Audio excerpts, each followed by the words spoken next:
Hello YouTube, this is Morgan Airspeed Prime here with my next Sword Art Online light novel review. This one is going to be for volume 22, which is called Kiss and Fly. Now straight away you may be asking, wait, volume 21 was Unital Ring 1. What's up with Unital Ring? Why isn't it next? Well, that's just the way it is. They chose volume 22 was going to be a short story collection. So this is volume 2 is a collection of 4 short stories, which I'll get into in a minute. Volume 23 onwards does continue Unital Ring. So it's a bit of an interesting decision. Like, you do one volume to start off your big post-alization arc, which is potentially going to be one of the last arcs of SAO. Not really sure what the details are on that, but you know, that's an odd decision to make. To just one volume, cut to something else. It works. It ends up working out a little bit differently in that in Japan there was only 2 months between volume 22 and 23, whereas in English translation we're obviously behind, and there's basically the exact set amount of time between each volume. It's usually about 4 months. So it worked out a little bit better in Japan, where this truly was sort of just treated as like an extra release, whereas here it is the next volume, and it just feels a bit weird in that we still have to wait like 4 months for the next one. So there's like a massive gap between Unital Ring 1 and Unital Ring 2 for us, whereas it wasn't as big in Japan. So, yeah. Volume 22, you can see here the cover. It kind of gets across. It's sort of a compilation of a lot of the characters who are ultimately featured within these short stories.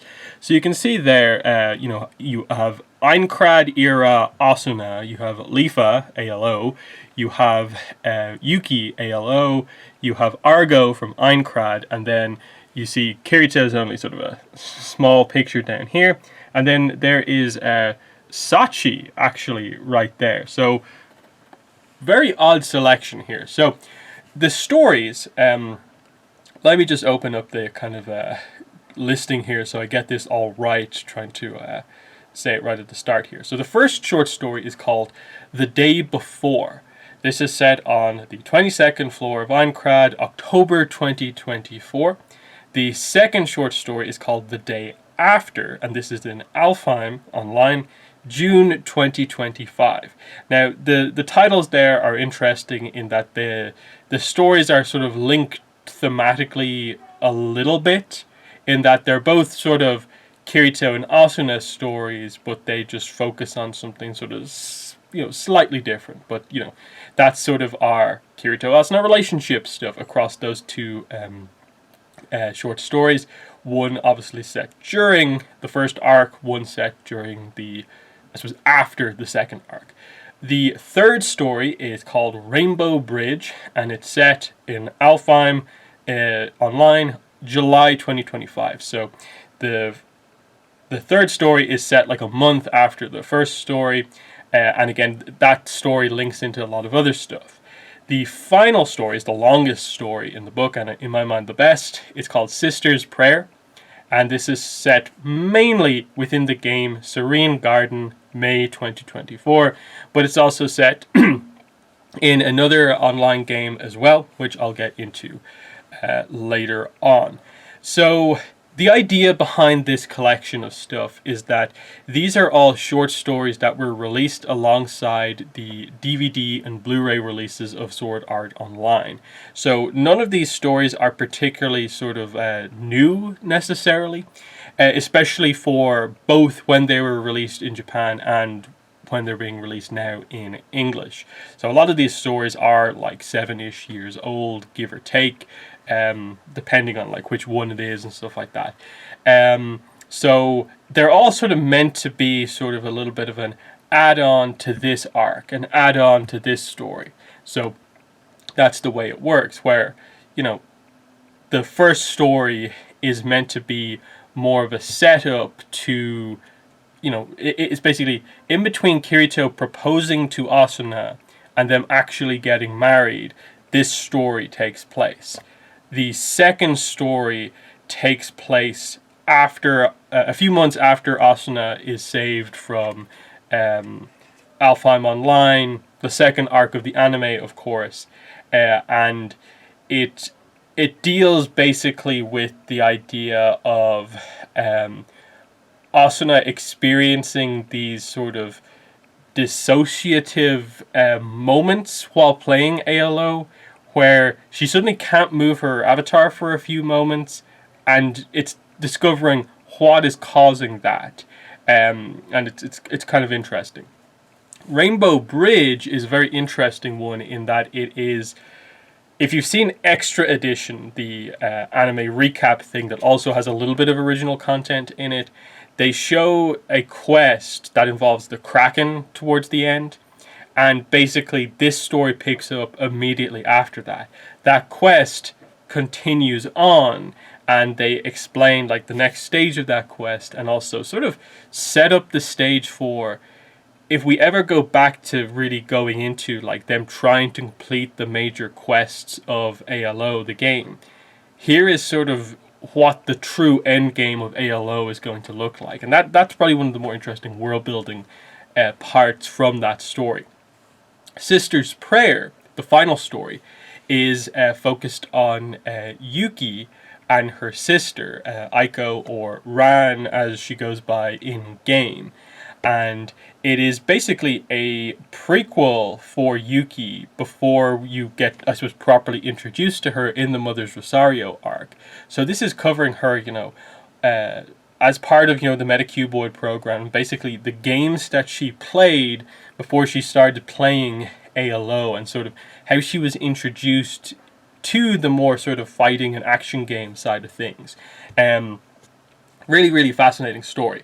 So let's go a little bit more in depth here, the exact details of the day before. So like I said, Kirito proposes to Asuna in game, but they don't immediately get married. Now, Kirito immediately clarifies that marriage in the game is pretty simple. You just go into the menu a few layers and you select marriage to you, and you click OK, and that's it.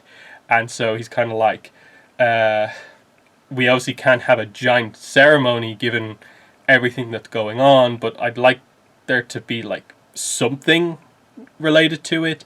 And the core of this story is basically that, he wants to give Asuna some sort of a little ceremony type thing. So he wants to make it so that they, press the buttons on the menu in front of their new house. His plan is that they buy the log cabin on floor 22 and they press OK in front of the house. So this story is pretty much all about Kirito, who obviously encountered the house before, bringing Asuna to it, hoping to be like, he'll show her the cabin, she'll have a strong connection to it, and that'll be the kind of big thing to start it off. So she hasn't seen the cabin yet. So they get there and it's not there. And it's just gone, and they're trying to figure out what's going on. Kirito feels his whole plan to be a little bit romantic has just been completely ruined. And then they come across this dog, basically. It's a quest giver. It starts the quest. Asuna likes dogs, so she picks it up. It's revealed the dog's name is Toto. You can probably see where this is going already. This immediately sort of alerts them to the idea of like, oh, we see what's going on. And it's revealed that the house is actually in the air. Like a current of air has lifted the log cabin up into the air. And they notice that there's someone inside just floating on top of this air current. So when they pick up the dog, suddenly they get caught up in basically a tornado, and they get sucked into the house as well. The difference this time is that they bring the quest giver, the dog, along with them.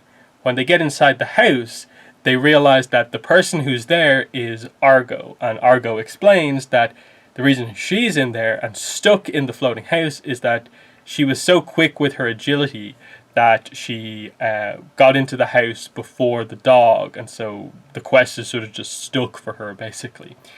She explains that the reason she was even on floor 22 doing this quest was that she was trying to fill out the guidebook for all quests in the games, so that involved even finding the more obscure quests on the floors that have activated on lower floors as they progress through the game. So that's your dynamic here, is Kirito, Asuna, and Argo going on this quest. Now, straight away, once they get into this quest, you realize that, okay, this whole story is just a quest based around the Wizard of Oz. Dog Toto, house flying through the air, being sucked up in like random tornadoes, and then once they arrive in the house and the quest goes normally, the house drops down again, so it's back in position, but they want to do the quest.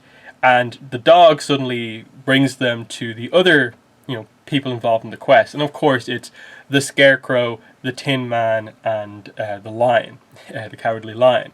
And they have the same thing going on of like the Tin Man has lost its heart, the Scarecrow has lost its brain, and the Cowardly Lion has lost its mane of bravery. And the Wicked Witch of the West has, stolen, kidnapped Dorothy, and they need the players to get her back.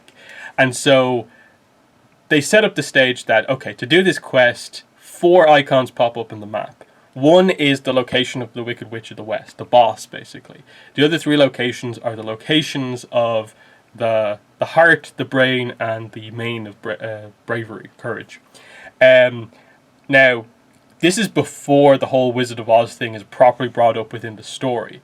But Asuna and Argo are both like, yeah, we're just going to tackle the boss. We don't need to do the other things. And because they know the sort of moral of the story, the takeaway from the story of the Wizard of Oz, Kirito doesn't, because this is how they link it in with SAO.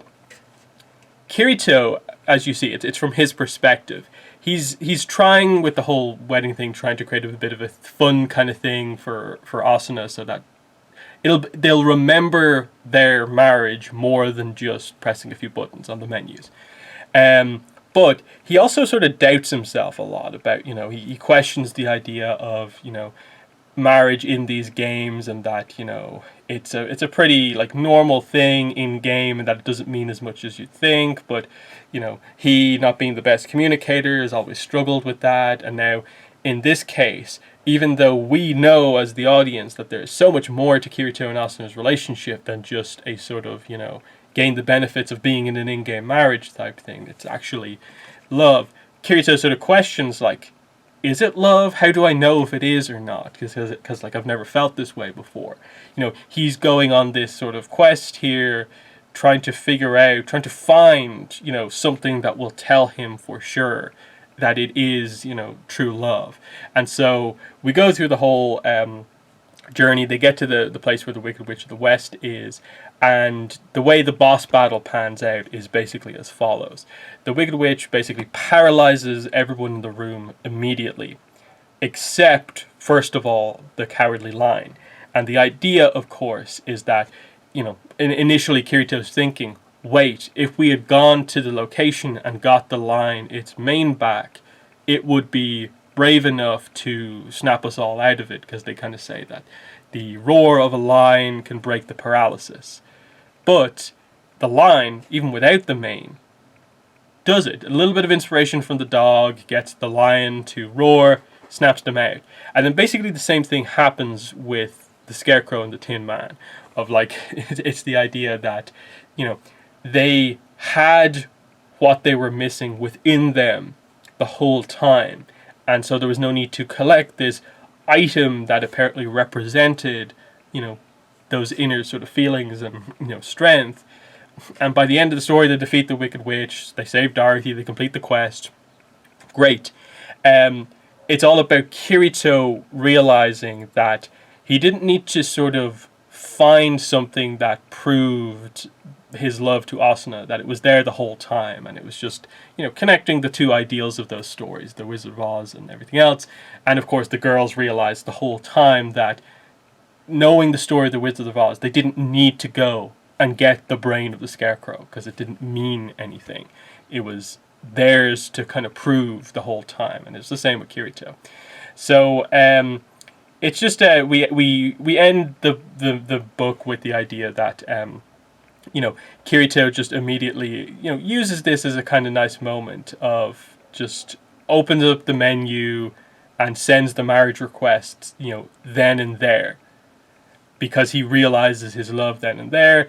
And it's a memorable thing coming after this kind of quest that they just went on. And that's how the book ends. It's just the deeper story behind the sort of exact moment they both said okay to the marriage after the initial engagement. In terms of Argo, she just addresses right at the end that she's aware that the two are, engaged to be married, and that because they saved her from this stuck quest, she will keep it a secret from people who want to buy information from her that she knows that this is the case. Because they do talk about the idea that they discuss it, that Kirito and Asuna are going to tell their friends that they're married. There's a handful of people they're going to send messages out to about this, and that is that. So that's it, and you get this nice sort of image page here of just the moment after they both say okay to the marriage, and that's that.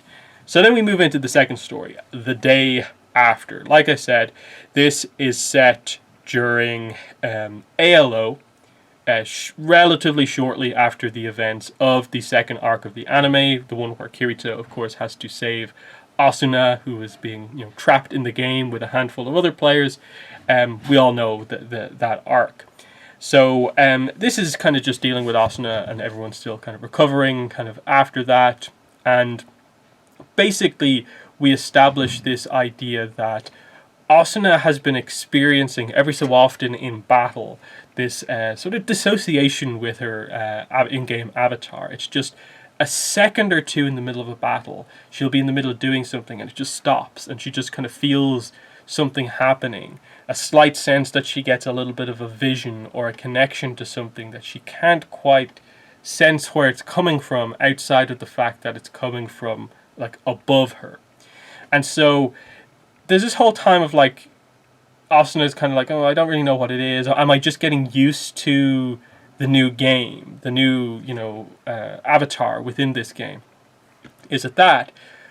Not really. They don't really think that's the case. They eventually ask Yui, and Yui is able to give a little bit of insight into it with the idea that because of who Yui is, like she's basically a test mental health helper AI from SAO, she reveals that the way that kind of ended up like working within SAO was that the game would be able to sort of latch onto sort of like emotional signals of players and kind of focus onto that. And that give me a second here as I try to kind of find this exact details out. Okay, so here's sort of the explanation that they give here. But compared to the signals for senses and movement, the ability to analyze emotional signals was slower to develop. All that could be identified was that which appeared most often in the aggregate data: anger, sadness, fear, despair. At the time, neither the Cardinal nor I, its subordinate program, could analyze anything else. So when Cardinal received an input of a particularly extreme and anomalous emotional pattern, it would save that as raw data, including everything else present. That means the ID of the player who emitted the emotional pattern, of course, but also the time, place, and even items possessed. And Kirito and Asuna go on to sort of connect this to the events that happen at the end of the Murder in the Safe Zone plot about Griselda.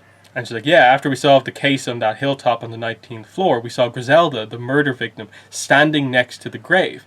Maybe that wasn't just a vision, but the heart of Griselda stored in that grave, or in the ring buried under the soil there. And effectively, they figure out what you're telling us is that inside SAO, when players exude powerful emotions, those emotions tended to get stored and attached to places or objects associated with them. Is that right? And they're kind of feeling that, oh, so what's happening to Asuna that's making her sort of be drawn towards something like above is basically the idea that they're talking about like new Aincrad here in ALO, which at this point only has the top 10 floors. And so the reason they can't immediately figure this all out is because it is vague. It's only happening every so often. So it must be related to something that connects to Aincrad, but from the higher floors. And now you're inclined to believe, based on the previous story, which has a similar title to this, that, oh, is it Asuna missing the log cabin which hasn't been unlocked yet, floor 22? They initially think that that's the case. But Kirito then begins to act weird, coming up to, a certain time, basically. And after they kind of fail at one of the boss battles, Kirito kind of goes off on his own and starts flying up the outside of New Aincrad. So obviously, in terms of floors, it's only unlocked up to floor 10. But the whole castle of Aincrad is there. So you can actually go up to the level of the higher floors. And that's what he does. He stops at floor 27 on the outside. And it's really emotional. He's followed by Asuna and Yui. And this is where Kirito reveals that, I think I know what's happening, to you, Asuna. That it's about the Moonlit Black Cats, the first guild of mine that fell apart, the big tragedy that kept me away from guilds for so long in SAO. That he basically says the 2-year anniversary of the death of Sachi is coming up, like, in a few minutes, basically. And I think what's happened is that they kind of figure it out at this point, that the reason Asuna is being targeted by this and not Kirito is because Kirito uses a separate account in ALO that's different than his SAO account. So there's no connection between Sachi and this new Kirito person. But because Asuna is still using the same account, and she was married to Kirito, they use this kind of emotional item connection dynamic to create the idea that, Sachi is connected to Kirito, and in this case that connection is formed through Asuna being married to Kirito, which is why these kind of emotional waves of Sachi are connecting with Asuna. And so, right as the 2-year anniversary hits, Asuna has another one of these moments where she kind of has one of these visions, connections, and she basically is like transported back to the moment where Sachi records the song that she sings for Kirito, that we saw, of course, in that episode of the anime. And you get this really cool moment where basically these like emotional memories in a way of Sachi like turn to Asuna and just say that let me find the exact wording here just so I don't ruin this, because it's like the emotional crux of the story, obviously. You tell him for me. Tell him I was happy. And we come out of this, Asuna realizes she's not going to experience these problems anymore. And she tells Kirito she was smiling, Sachi was smiling, and Asuna tells what she was tasked with telling in the first place. So that's how this all comes to an end, of just, I suppose, Kirito learning through Asuna that, the full truth behind Sachi and like how she felt about him in the days sort of leading up to the death of the guild, effectively. So very nice ending, and then they just end on the kind of more fun note of, they also explain that the reason Kirito changes his hairstyle from the big spiky second arc to his like appearance in like Mother's Rosario when he's also playing ALO, which is more of his normal hairstyle, why he changes that back is because Yui wants to sit on his head and she finds it difficult to do with his hair being all spiky. She prefers it when it's more kind of flat along the top.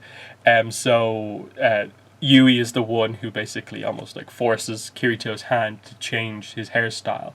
And they just end on the note of like, right as they're about to tackle the boss again, feeling that they can actually do it this time, Kirito, like 10 minutes before they're about to start, is like, I gotta go change my hair real quick. So it's just a kind of fun ending to the story, but pretty nice.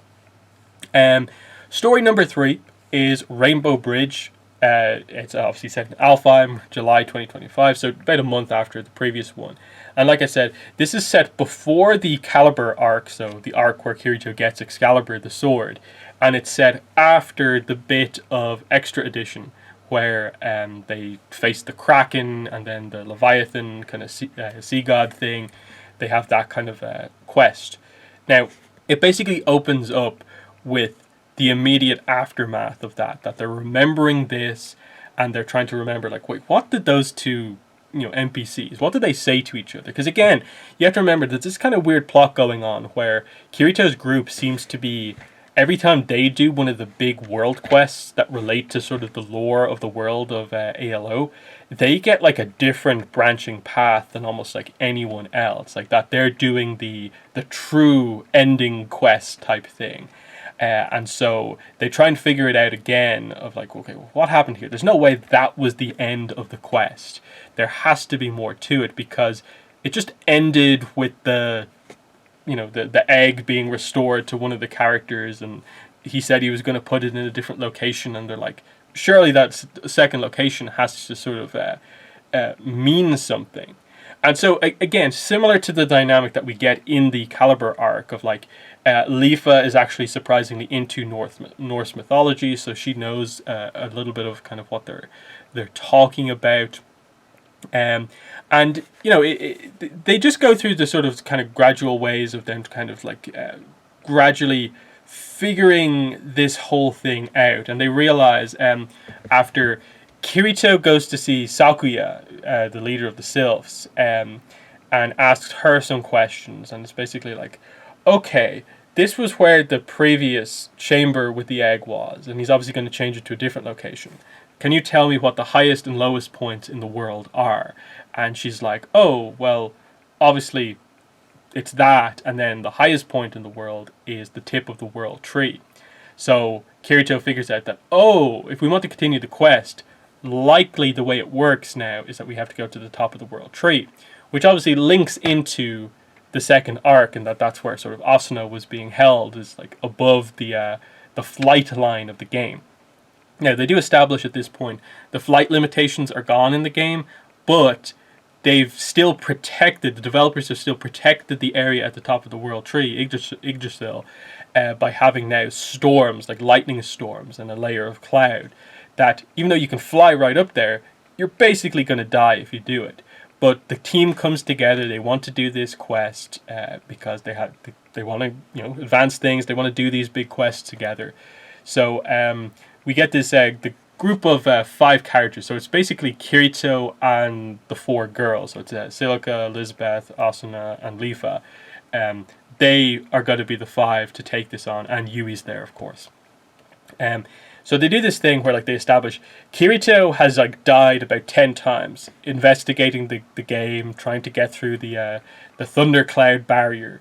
So they figure out that, okay, what if all 5 of us link up together and fly in a pattern through? So they do this cool thing where they establish that they kind of all link hands together in such a way where they're like really locked together in this kind of like circle pattern, but their hands are all connected, like, and they form this like pentagon type symbol in the middle. And so they fly up together, like really tightly knit together. Asuna casts a lightning resistant spell on them, and they do manage to break through. They take a lot of damage, but they break through, and they meet another one of the, in this case, like the Lord of the Sky, basically. And he effectively is just like, you're not meant to be here, like you don't have the right credentials yet. You're not trying to like attack me or anything like that, so I will put you back down to where you once were. But before they leave, Lifa asked the question basically of like, is the portal to Asgard up here? Is the Bifrost here basically? The Rainbow Bridge, is it somewhere here at the top of the world tree? And she does get an answer here, which is very, very interesting. And it's basically like, yes, there is they basically say that the Rainbow Bridge exists, the Bifrost exists, a path to Asgard does exist, but not here, not where you think it does.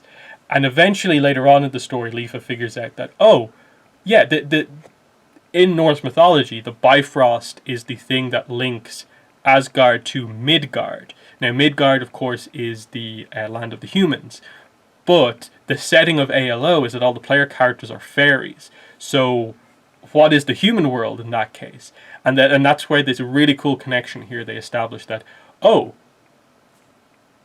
New Aincrad, the floating castle, where where a lot of the NPCs are humans, that's Midgard. And so they figure out that the true connection of ALO and Aincrad is not just that Aincrad is now in ALO, but that this is one of the 9 realms of Norse mythology.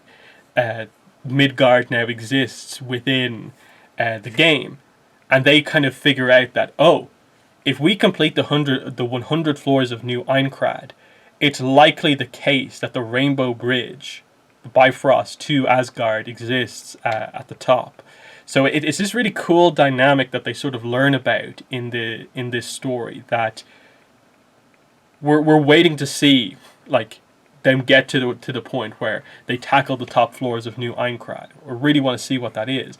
But that there's a deeper story to ALO, and you have to remember, ALO is the game that they play like most often as a group. So this is going to be like the major sort of story quest type thing, and it just presents that, like, the true end game content of ALO is going to be quests that relate to Asgard, where the Aesir are, of course. And I suppose the characters getting powerful enough to actually fight and defeat the gods of ALO, the Norse gods. Because like I think, like, we had stuff with Thor already, but like the likes of Odin and Loki and so on. That's actually going to be really cool if we ever do get that.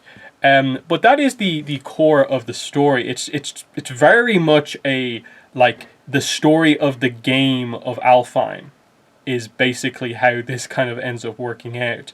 How exactly did they end this story again? I'm kind of forgetting. Yeah. Oh, yeah. Big thing I'm forgetting. The kind of main sort of takeaway here is the Sky God, the way he puts them back sort of on the ground is that he uses his powers, and again, it's a sort of tornado-like thing, like the first story, kind of in a way. As they're being kind of sucked back to the ground, Kirito holds on to the highest branch on the world tree. So the top of the world. He holds on to that because he doesn't want to just get sucked away. And what happens is that this branch cracks off, and he brings it with him as they go back down to Earth. And he thinks he's just got a branch of a tree. But of course, it's the highest point in the entire world. It's the highest branch of Yggdrasil. And it's revealed to be the crest of Yggdrasil, a 2-handed staff, and he gives it to Asuna. And so this is the explanation behind why Asuna has such a powerful item. And this is, I suppose, the staff or healing equivalent of Excalibur as a sword, and like Thor's hammer is the hammer equivalent, and so on. There's a section right at the start of the book that talks about some of these mythical weapons, and that there's a special bow and a special katana and so on. So it's kind of pretty cool. And that's more or less it. The ending is... the ending is pretty much just the idea that, like, there's no end to the adventure. There's always something else that comes next. Even if I grow into an adult and leave ALO behind, I'll always be able to find that rainbow bridge if I just look up into the sky, with the idea that, you know, floor 100 of Aincrad is the end goal. But now there's almost this mysterious, like, ending to ALO that they could go into, and just there's always something else. At the end of Asgard, there's probably something more. So there's that. Last story, Sister's Prayer. Serene Garden, May 2024. Like I said here, this one is a prequel to Yuki's story. So Yuki and her sister Aiko, or Ran as she's referred to most of the time because they're in-game and that's her in-game name. It's those two together along with another person that they meet in-game, Meredith, I think is the name. Or is it Merida? I think it's Merida.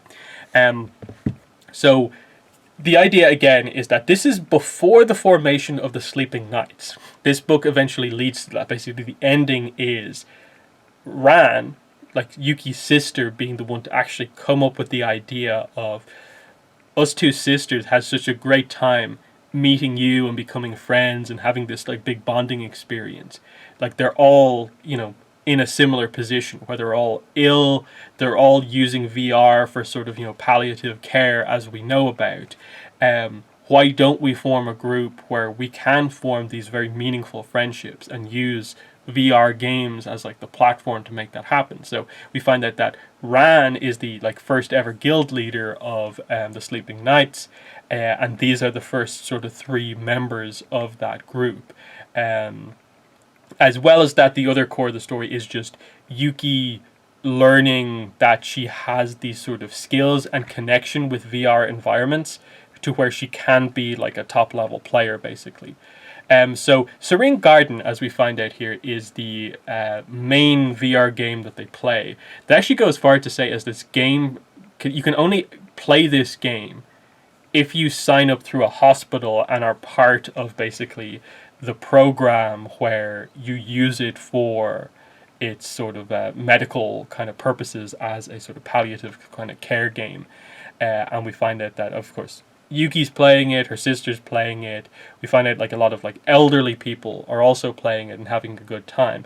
And they contrast this because they note very early on again that this whole concept of the metacuboid that Yuki is in, and just the idea of VR games being used in this way is a Kayaba dynamic. But because of when this is set during the SAO incident, and they actually note that in that very early on in the book, Yuki and her sister discuss news in the paper about the fact that, SAO, it's been a year and a half that this has been ongoing, and now authorities are planning a way to remove all the nerve gears, and they're very doubtful. They're like, based on everything they said, they're going to kill a lot of people if that actually goes ahead. But I love the setting of just SAO is this huge thing that there's no way it's never going to be out of the public eye in the 2 years. And so it's this sort of contrast between the most negative PR press that VR technology has ever gotten, and then the most positive side of it in terms of these benefits to people with long-term illnesses or people who are on the verge of dying, and the benefits that it can have, as we learned about in the Mother's Rosario arc through Yuki and the Sleeping Knights. And they're both facilitated by Kayaba. And it's so interesting to see that portrayal of that character as just the positives and negatives of like what he actually did, but what the technology has allowed to happen.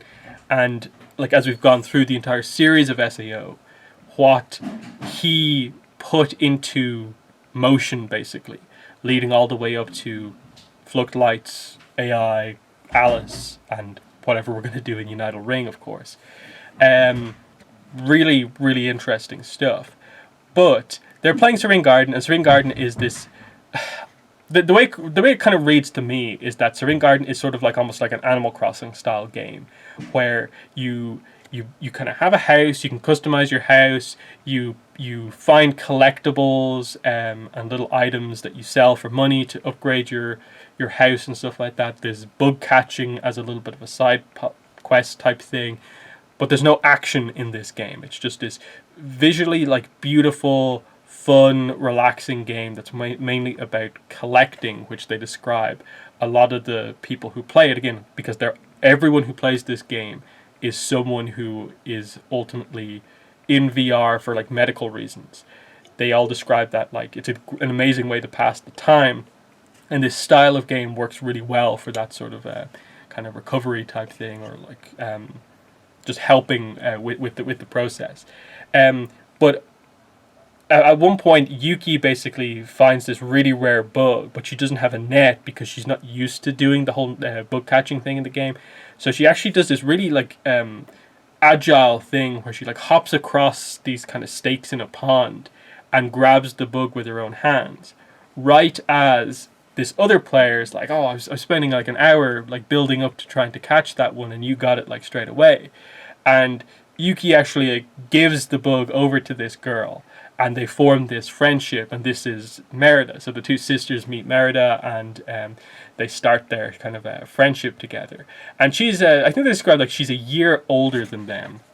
Here's the image that we get towards the start of the book. So you have the sisters on one side, and then you have Merida here, yeah, Merida.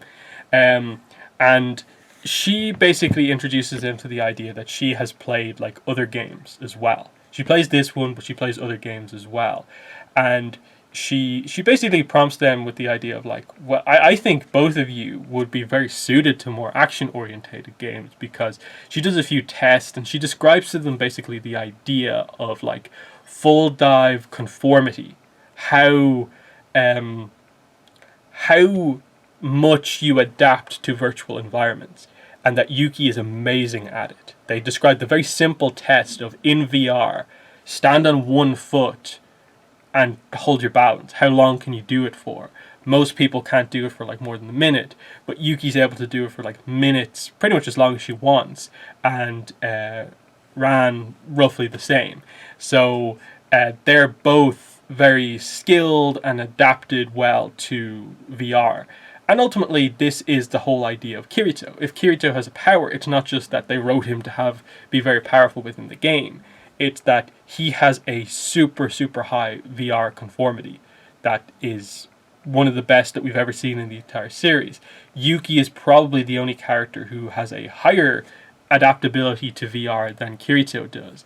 And that is why they're so easily able to do so much in VR games. So I just love how this all links together with everything.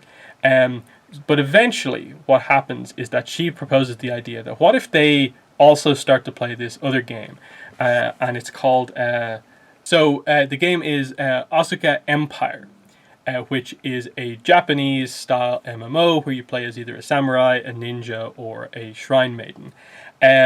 So that's the action game she wants them to play. But before that, we get this fascinating reveal that the game Merida actually has the strongest connection to is Sword Art Online. That she was one of the beta testers for that game, and she really, really loved the game. Playing with her friends, fighting with her friends, making progress during the beta. But in the time between the beta coming to an end and the launch of the actual game, it was discovered that Merida had a brain tumor, which is the thing that she is suffering from. So she was not able to actually play the full version of SAO. And she finds herself in this very interesting position where it sort of saved her life in a way to come down with this condition and not be able to play the game. But she feels guilty that so many of her friends from the beta have gone on and are in SAO, which is happening. That event is happening right now. And she wants nothing more than she wishes she could dive into SAO herself and fight alongside them, with the idea that the way she views her situation right now, like not having that long to live, she doesn't know how long she'll live for, is that she'd rather spend the rest of her life fighting alongside of her friends and dying with them if needed, and that will make her life worth something, worthwhile. And this comes into play like really, really interestingly as their friendship grows and they actually meet in real life. But we'll get to that. But it's just fascinating to reveal like someone who like had this near miss with SAO, and actually like from her perspective of like not having a lot of control over her real life, almost wishes that at least if she was in SAO, she could die on like her own terms in a way. It's a really interesting concept that like Yuki sort of latches onto a little bit as well, of like kind of questioning like the position she's in, of just like all this care and attention people are putting on her. She's the one trialing the Medicuboid, and like in a way like what is her life kind of doing at this point in time? Like so much effort being put into keeping her alive when it's just to keep her alive, finding something meaningful. And as we find out, the key thing is this friendship with Merida, and by the end, the potential for friendship with like a lot of other people in terms of like the sleeping nights and so on. And obviously you have the whole tragedy of that in terms of like Yuki is like pretty much like one of the leaders of the sleeping nights by the time we encounter her in the show. But that's only because her sister, Merida, have obviously like gone in the meantime, and it's very there's still that kind of tragic kind of inherent to everything going on. But they do cover them going into Asuka Online, which obviously is an action game, and of course, Yuki decides to be a swordswoman in the game, and she immediately takes to it really well. Merida guides them through the initial kind of like quests, and they get more advanced classes, and they begin to play just a lot together. And I'm pretty sure it's just like, yeah, they get the advanced classes, and then we do pretty much transition straight to the idea of she wants to meet them in real life, is it? Yeah, kind of coming up to both of the girls' birthdays, because of course they're twins. We get the idea that Merida decides, I'll actually, like, our hospitals aren't too far apart. I'll come to visit you guys for your birthday to give you a gift in real life. And they're like, okay, I guess this means we'll have to reveal to Merida the idea that Yuki's in the metacuboid, which she is meant to keep, under kind of she's not meant to tell anyone about it. So there's that. The very interesting thing that happens here is that she goes into Ran's room, Aiko's room, and the idea again that we find out is that in the hospital they're using sort of modified nerve gear, whereas Merida has an Amusphere. So she by default can't play SAO unless she has access to a nerve gear. And there's this really kind of like shocking moment where Ran comes back into the room and sees Merida already in her own nerve gear rig, and she's brought in with her the game card for SAO, and they're like, oh no, she's going to dive in to try and accomplish what she sort of told us about before. Go in there and die, basically. Now they established that the hospitals basically are the only place where there was access to the SAO if you wanted to play it. So there's this kind of last ditch thing of like they realized that Merida wouldn't just like leave them like that without saying anything. She's actually dove into Serene Gardens. So all three of them go into Serene Gardens, and we get this idea that the last thing that Merida wanted to do before she dove into SAO was to give the bug that sort of started their friendship back to them. So they have a conversation there, and effectively what it comes down to is like it's Merida wanting to, die on her own terms here. She tries to really argue with them that no, this is what I have to do with my friends to make my life kind of meaningful and so on. But Yuki sort of steps up and is just like, no, let me prove how much sort of like you mean to me, that you've taught me how to have a sort of like desire for the future. Let's fight in Asuka Empire. So Yuki is going to have her first sort of one-on-one duel here against her friend to convince her that that there's more going on here. So it's a really, really emotional scene. Like in terms of a recommendation, I would highly recommend you guys grab this book, or at least just read this story. I think the other ones are nice. The first three stories in the book are nice in terms of you get some Kirito Asuna stuff. But the first one's like, it's maybe a little bit too on the nose with the Wizard of Oz stuff. The second story, again, is nice in terms of the Moonlit Black Cat connection, but it's a lot of setup work to only really accomplish that kind of one thing and maybe not much else. I like the world building and the plot stuff that happens in the third story, but from a character perspective, emotion perspective, it's this final story that I think is where most of the value of this book is. So that's what I really, really do like. So here's what Merida says to them to really emotionally try and get them to agree to the idea of, let me go into SAO. This is what I need to do. If I've managed to give you anything, then I'm happy to hear that.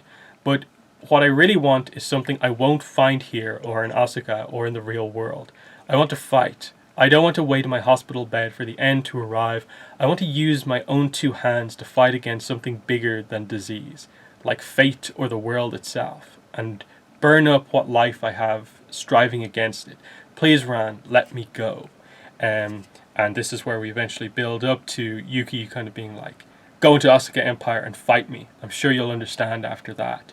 And they have a duel. It's only to sort of like just past the halfway point of their life bar. But we see just the idea of like Yuki struggling initially because it's very different fighting against sort of the AI enemies versus fighting against someone real. And for someone who we associate as having like the dual record in ALO, it's interesting to see her in this position. Like, is this very like emotional first duel against another player for her, trying to, you know, get her emotions across through their clash of blades here.